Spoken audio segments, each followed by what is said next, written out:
নমস্কার, আমি আজকে আবার একটা নতুন ধরনের ভিডিও নিয়ে চলে এসেছি। আজকের কবিতাটা একটু অন্য রকমের। কবিতা কাজলা দিদি, কবি যতীন্দ্রমোহন বাগচি। বাঁশবাগানের মাথার ওপর চাঁদ উঠেছে, মাগো আমার শোলক বলা কাজলা দিদি কই? পুকুর ধারে লেবুর তলে থোকায় থোকায় জোনাই জলে, ফুলের গন্ধে ঘুম আসে না, একলা জেগে রই। মাগো আমার কলির কাছে কাজলা দিদি কই? সেদিন হতে কেন মা আর দিদিরে না ডাকো? দিদির কথায় আঁচল দিয়ে মুখটি কেন ঢাকো? খাবার খেতে আসি যখন দিদি বলে ডাকি তখন ও ঘর হতে কেন মার দিদি আসে না কো? আমি ডাকি তুমি কেন চুপটি করে থাকো?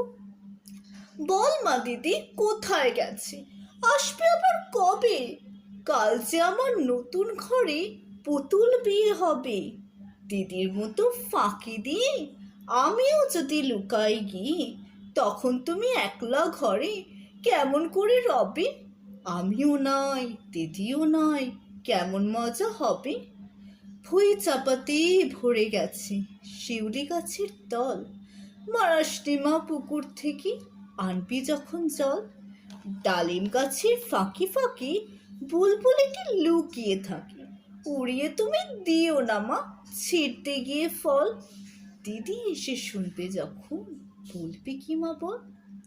বাঁশবাগানের মাথার উপর চাঁদ উঠেছে, এমন সময় মাগো আমার কাজলা দিদি কই?